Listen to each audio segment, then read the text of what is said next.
Boa noite! Boa noite, boa noite, boa noite, boa noite, boa noite!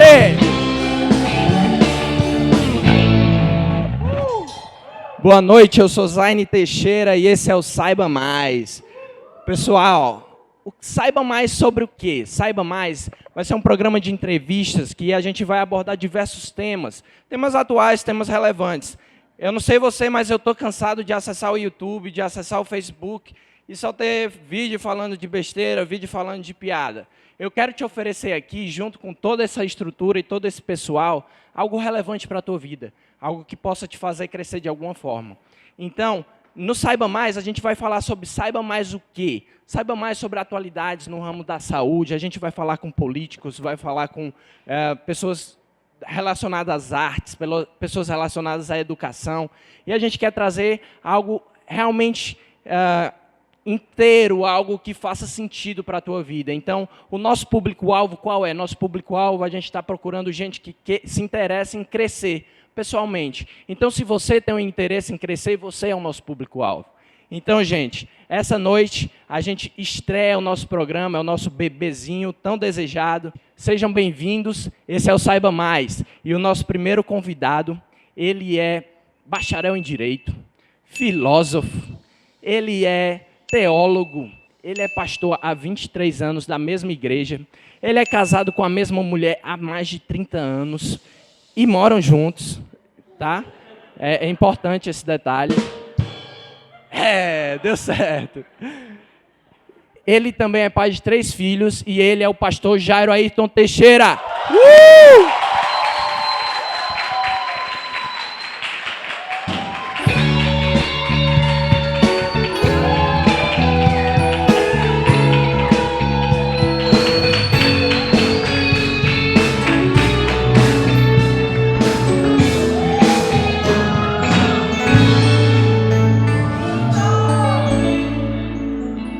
Boa noite, pastor. Boa noite. O senhor tá bem? Tá emocionado? Não? Tudo bem. Eu estou emocionado. Eu tenho a mesma emoção que a sua. Ai, que bom, porque eu estava ruim aqui, malzinho nesse sentimento. Mas tudo bem. Pastor, o senhor é pastor da mesma igreja há 23 anos e a gente vê, assim, normalmente a gente vê muita história de pastores que duram pouco tempo, ou então que se cansam do ministério. E então, assim, dentro dessa sua vida como pastor, como pai, como muitas vezes universitário, né? A gente queria saber como é que você faz para administrar o teu tempo, a tua rotina. Você pode contar um pouco para a gente? Muito bem. Cada fase da minha vida tinha uma rotina. A de hoje é diferente daquela que eu tinha, por exemplo, quando eu estava fazendo os cursos na universidade. Então, hoje, a minha rotina é, pela manhã, eu cuido de mim mesmo. Todo pastor precisa cuidar-se de si mesmo, conforme Paulo recomenda no livro de Atos, no capítulo 20. Então, há uma recomendação nesse sentido. Então, eu cuido da minha vida devocional, eu faço o que nós chamamos de diário espiritual. Então eu tenho uma rotina de leitura da Bíblia, de escrever o que Deus me fala toda manhã, de oração. Eu costumo fazer isso colocando uma música para me ajudar a criar um clima agradável. Pela manhã eu resolvo as minhas questões relacionadas à saúde e outras demandas de ordem pessoal. À tarde eu dedico para a igreja e também às noites, de modo que praticamente eu tenho um dia de repouso, o meu sabá na segunda-feira. Sabá na segunda? Como é que pode? Sabá é descanso, então o meu descanso é na segunda-feira. Então, nesse dia, eu procuro fazer coisas que normalmente eu não faço durante os demais dias, para dar um descanso mental. Entendi. Pastor, o senhor comentou que o senhor escreve. Assim, Eu não entendo esse escrever. Você escreve o quê? Um diário de o que é que... como é esse teu escrever? Você pode falar para a gente? Nós, os pastores que trabalhamos com o MAP, Ministério de Apoio a Pastores e Igrejas, nós nos encorajamos uns aos outros a escrevermos um diário espiritual. Nesse diário espiritual, nós adotamos um plano de leitura bíblica. Desse plano de leitura bíblica, nós fazemos a leitura e transcrevemos o texto que mais nos impressionou, aquilo que Deus está nos falando. Eu transcrevo aquele texto, depois eu comento aquele texto, e depois eu escrevo uma aplicação à minha própria vida. E depois disso eu escrevo uma breve oração. A última coisa que faço é dar um tema àquele encontro que eu tive com Deus. Entendi. Pastor, o senhor, nós sabemos que são 23 anos dentro da mesma igreja, mas quantos anos o senhor tem assim, na vida cristã, a vida de fé, desde que o senhor se converteu? Eu fui aceito por Cristo no dia 31 de janeiro de 1983. A minha experiência, ela deu-se na Igreja Batista de Parquelândia, aqui na cidade de Fortaleza. Quem plantou a semente do Evangelho está aqui entre nós, é a nossa irmã em Cristo, a irmã Lúcia, que além de minha irmã consanguínea, é minha mãe de leite, e foi ela quem semeou a palavra de Deus no meu coração. Então a minha conversão, ela está diretamente relacionada ao testemunho da irmã Lúcia Teixeira. Muito bom, muito bom. Parabéns, dona Lúcia. Pastor, dentro desse tempo aí que eu não era nem nascido, você teve algum momento assim de ápice na fé, ou um momento assim que você foi para, de repente, uma escola, ou um momento em que você realmente se sentiu assim mais íntimo, mais próximo de Deus? A minha trajetória em Cristo, a minha peregrinação cristã, ela sempre foi muito equilibrada. Nada de coisas muito elevadas e nada de coisas muito baixas. Eu penso que eu percebo na minha vida um crescente em Cristo. Desde a minha conversão, eu sempre entendi a importância da igreja local. Eu sempre fiz questão de fazer parte de uma igreja local. A igreja local, ela contribuiu demais para a formação da pessoa que eu sou. Então, eu sou muito agradecido, inicialmente pela Igreja Batista da Parquelândia, onde eu me converti, e fiquei até 1985. Em maio de 1985, eu fui recebido como membro na Igreja Batista Aliança, aqui em Carlito Pamplona, e foi essa igreja que me recomendou para o Seminário Teológico Batista do Norte do Brasil, em 1987. Muito bem. Então, só complementando, a minha vida cristã, então, ela teve uma certa regularidade. Eu acredito que a vida cristã é uma constância, e constância de crescimento se eu dou os passos certos, se eu tomo as decisões certas. A minha vida cristã sempre esteve alicerçada na palavra de Deus. Então, logo que me converti, eu vou dizer, literalmente, comi a Bíblia. Assim, com uma fome de Deus que foi, assim, extraordinária. Mas o senhor também não cheirou a Bíblia não, né? Só leu, né?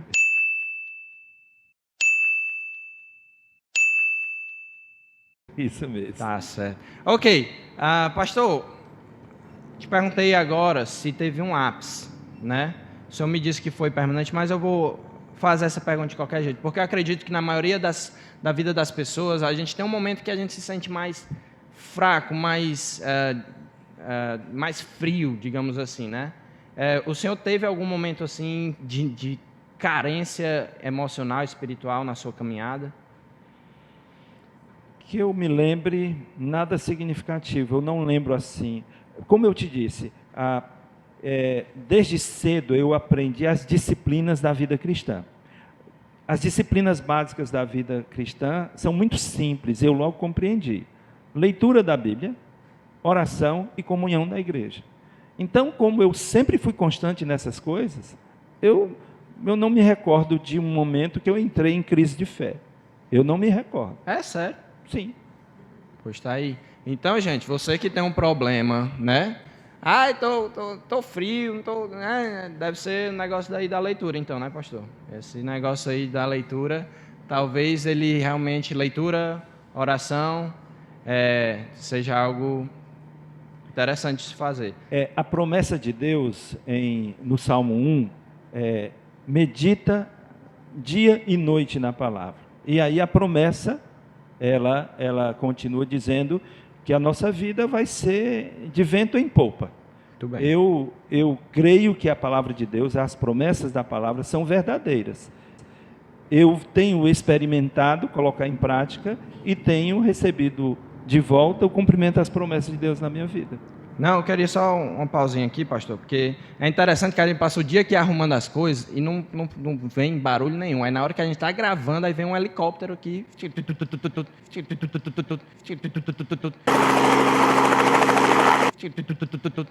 Outra coisa, amigo, prepara aí. É porque botaram a xícara aqui, pessoal, na mesa, mas esqueceram de botar o líquido.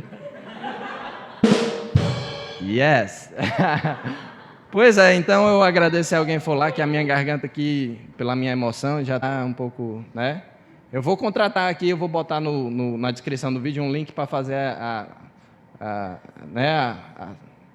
contratação de um garçom aqui, igual o pessoal ali do Canal 10. Ok, então, pastor, desculpa aqui te interromper, né? Mas, pastor, eu estava aqui no meu roteiro e a gente estava querendo falar também um pouquinho sobre essa conversão do homem, né, do homem carnal para o homem espiritual. A gente sabe que quando você se converte, quando você tem aquele momento de encontro com Cristo, é um momento gostoso, é um momento que você se empolga. Mas assim, alguns hábitos que talvez a pessoa teve durante a vida inteira, eles não desaparecem da noite para o dia, você concorda? Então assim, o Senhor ainda apresenta algum traço do homem carnal, do homem natural, que está em tratamento, né, nessa sua caminhada diária com Deus, ou o Senhor se vê livre desse homem e se vê um homem realmente espiritual hoje? Quando eu me converti, eu tinha algumas situações que foram tratadas ao longo da minha vida cristã. Por exemplo, eu era extremamente irado. Eu tinha uma ira dentro de mim que ela se manifestava de forma irracional. Depois da minha conversão, uma coisa que logo eu aprendi aquilo que Paulo recomenda em Gálatas, capítulo 5, 16 e 17, que ele diz que há uma luta espiritual entre a carne e o espírito. E se eu alimentar qualquer uma dessas naturezas mais do que a outra, quem vai vencer é quem está melhor alimentado. Então, eu procurei ao longo da minha vida cristã alimentar o meu espírito.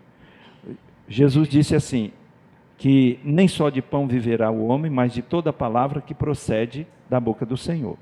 No meu entendimento, a palavra que procede da boca do Senhor está aqui diante de nós. Eu alimento o espírito que está em mim pela palavra e vou fortalecendo a minha vida e a minha fé. Ainda hoje, quais as lutas que eu tenho? Algumas pessoas reclamam que eu sou demasiadamente forte, incisivo quando eu falo. Algumas pessoas diriam até grosseiro. Então, se tem uma luta que ainda hoje eu travo, é para controlar essa força que eu tenho dentro de mim.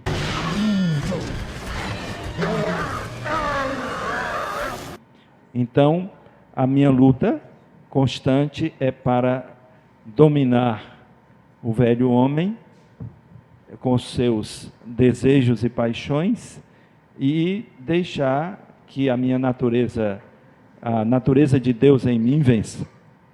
Então, a luta que eu tenho é contra essa minha maneira incisiva, enfática e, diriam alguns, grosseira até, de lidar com determinadas situações. Como é esse tratamento, assim? Como é que você vê? Você já entendeu que você tem esse erro, né? Esse modo de falar que talvez não seja o ideal. Mas então, como é que você tá mudando, fazendo, assim, percebendo essa mudança e agindo? Quando eu tinha uma manifestação dessa natureza, eu explodia, eu gritava, eu esmurrava, enfim. Depois eu comecei a jogar isso para dentro de mim. Mas conversando com uma terapeuta, eu fiz aproximadamente 6 anos de terapia com uma psicóloga. Ela sugeriu que talvez essa maneira de jogar isso para dentro não fosse uma maneira saudável de lidar com isso, porque isso poderia aparecer em mim de outra forma, como uma doença psicossomática, por exemplo. Uhum. Então, eu tenho tentado ter aquilo que a Bíblia chama de domínio próprio e equilíbrio, para nem extravasar isso em cima das pessoas e nem adoecer, introjetando, jogando essa situação para dentro. Tomando para si sozinho, né? Ok. Então, mas assim, pastor, a gente está vendo então que esse teu tratamento, pelo menos dessa questão da sua vida, não foi algo extremamente somente espiritual.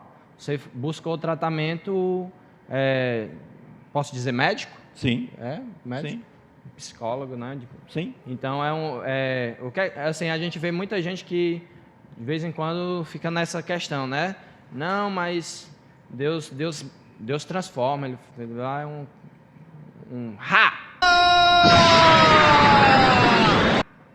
Aí, pronto.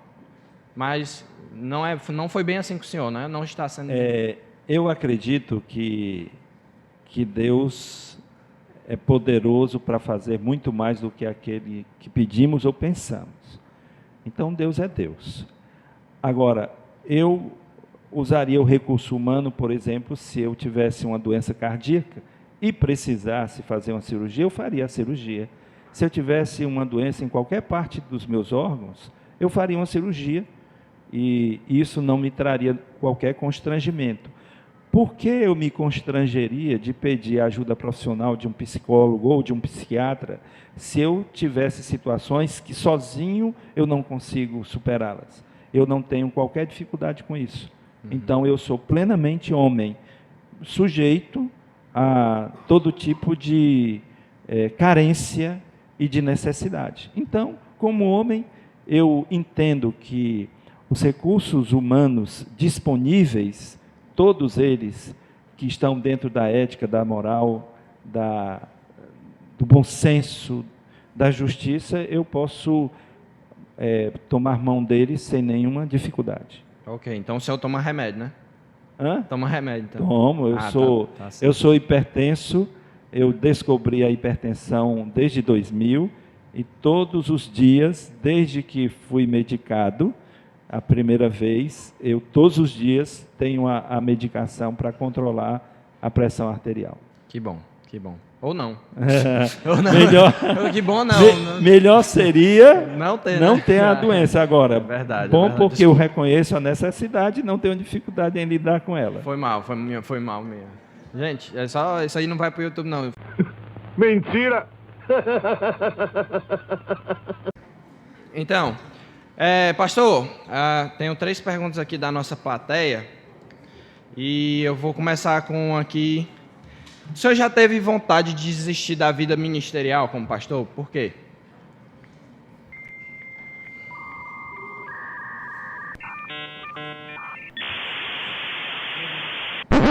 Que ligar primeiro, senão não funciona não, viu? Também te amo.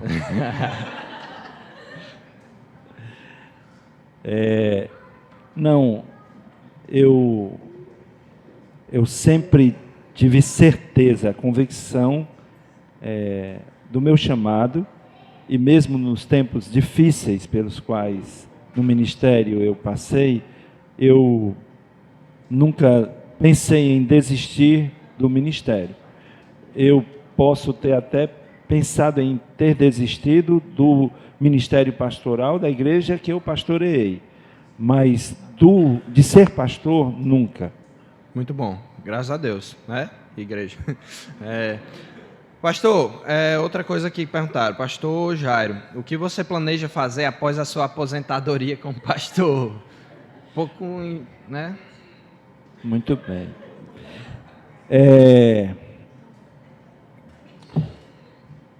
Eu já trabalho com o pastoreio de pastores. Nós entendemos que um pastor precisa de um outro pastor. Então, a minha experiência de ministério, ela agrega muito valor ao conhecimento que eu adquiri ao longo do tempo no ministério. Então, isso faz com que eu tenha uma contribuição significativa a dar para os pastores com menos tempo de ministério. Então, eu vou continuar me dedicando ao pastoreio de pastores e, no intervalo disso, eu vou estar plantando cebolinha, vou estar plantando uma hortaliça para dela me alimentar, estarei colhendo os frutos das árvores frutíferas que a minha irmã e meu cunhado estão plantando agora. Então, como é o nome lá da terra? Como é? A terra é na cidade de Paraipaba, e nós demos a ela, na verdade, minha irmã anunciada deu o nome de Terra Prometida. Olha aí, os cabas são tudo crente lá. Gente, ó, a última aqui, pastor. Esse aqui foi... Quem não botou o nome? Eu queria era o nome. Ó, senhor pastor. Ainda bicho, é falso. Como é que o pessoal fala hoje em dia? Falciane, né? Cheio de falciane. Ok. Senhor pastor. Dizem que a vida de pastor é mole. É verdade? Eu sei quem foi. Tu sabe. Eu sei. Quer que eu diga o nome? Não, diga não, por favor. Eu sei quem foi.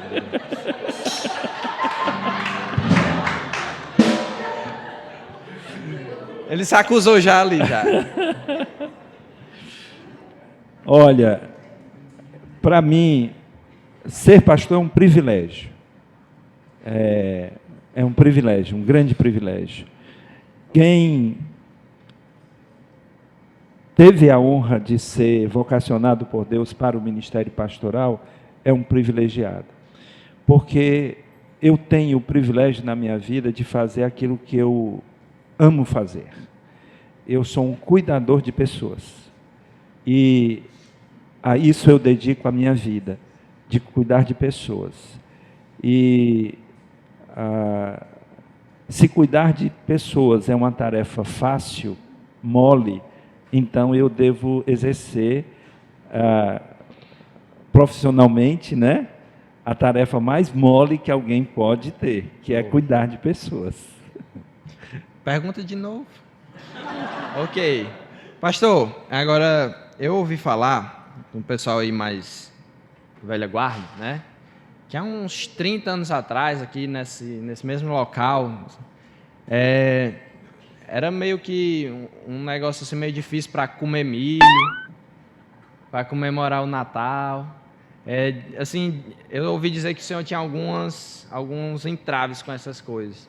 E aí, isso é muito da cultura, né, da doutrina que você segue. E aí eu queria te perguntar, hoje, você, pelo que eu saiba, o senhor come milho, muito, e também gosta muito né, do Natal, assim, né, uma época legal. Então, assim, o que é que mudou na sua cabeça, na sua vida, para que você tivesse essa mudança de mente? Tá. Eu diria que a minha formação acadêmica, a minha formação teológica, ela muito contribuiu para um amadurecimento pessoal e eu diria teológico com o passar do tempo, não é? Então, eu era fruto de uma reflexão teológica que essa igreja produziu durante algum tempo.